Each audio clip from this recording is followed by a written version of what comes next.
నా పేరు చంద్రశేఖర్ అండి ఫ్రమ్ కళ్యాణదుర్గం. మన అనంతపురం జిల్లాలో కూటమి ప్రభుత్వ పాలన ఎలా ఉందనుకుంటున్నారు? చాలా బాగుందండి. మన కళ్యాణదుర్గం నియోజకవర్గం ఎమ్మెల్యే శ్రీధరబాబు గారి పనితీరు ఎలా ఉంది? చాలా అద్భుతంగా ఉంది. చాలా కష్టపడుతున్నారు, చాలా వర్క్ తీసుకొస్తున్నారు, చాలా డెవలప్మెంట్ చేస్తున్నారు. టౌన్ అంతా చాలా డెవలప్ చేస్తున్నారు. చాలా బాగుందండి. రాష్ట్రానికి 3 రాజధానులు అవసరమా, అవసరం లేదా? అవసరం లేదండి, అమరావతి మాత్రమే చాలు. అమరావతి కూడా చాలా అద్భుతంగా డెవలప్ అవుతూ ఉంది, ఎందుకంటే సెంట్రల్ గవర్నమెంట్ ఫండ్స్ వస్తున్నాయి కాబట్టి. తొందరలో అమరావతిని చూస్తాం మనం. ఏపీ జీవనాడి అయినటువంటి పోలవరం అభివృద్ధి జరుగుతుంది అనుకుంటున్నారా? ఆల్రెడీ జరుగుతుందండి. సెంట్రల్ గవర్నమెంట్ మనకు సపోర్ట్ ఉంది, కావాల్సిన ఫండ్స్ ఇస్తూ ఉంది. ఖచ్చితంగా సపోర్ట్ వస్తుంది, కంప్లీట్ కూడా అవుతుంది. ఆ నమ్మకం మాకు పూర్తిగా ఉంది. అనంతపురం జిల్లా కళ్యాణదుర్గం ఎమ్మెల్యే శ్రీధరబాబు పాలన బాగుందా?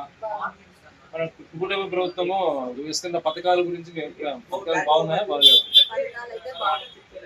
తర్వాత మన జగన్ ప్రభుత్వం మీద ఈ ప్రభుత్వం మీద రాజధానిగా అమరావతి ఉంటే మంచిదా, 3 రాజధానులు ఉంటే మంచిదా? మన అనంతపురం జిల్లాలో కూటమి ప్రభుత్వ పాలన అభివృద్ధి చెందుతుంది అనుకుంటున్నారా లేదా? అభివృద్ధి చెందుతుందండి. అనంతపురం జిల్లా కళ్యాణదుర్గంలో ఎమ్మెల్యే శ్రీధరబాబు గారి పనితీరు ఎలా ఉంది? చాలా బాగుందండి. వాళ్ళు రావడం వల్లే డెవలప్మెంట్ జరుగుతుందని అనుకుంటున్నాము. జరుగుతుంది కూడా. రాష్ట్రానికి 3 రాజధానులు ఉంటే మేలా, ఒకటి ఉంటే అమరావతి ఉంటే బాగుంటుందా? అమరావతి ఉంటే బాగుంటుంది. అమరావతి ఈ ప్రభుత్వంలో డెవలప్ అవుతుంది అనుకుంటున్నారా? అవుతుందండి. రాష్ట్రానికి జీవనాడి అయినటువంటి పోలవరము ఈ కూటమి ప్రభుత్వంలో 3 సంవత్సరంలో పూర్తి అవుతుంది అనుకుంటున్నారా? అవుతుందండి. M Babaswami, Kalyanadurgam near central school. Sir, కూటమి ప్రభుత్వంలో మన అనంతపురం జిల్లా డెవలప్ అవుతుందని భావిస్తున్నారా? డెవలప్ అవుతుంది, ఖచ్చితంగా అవుతుంది.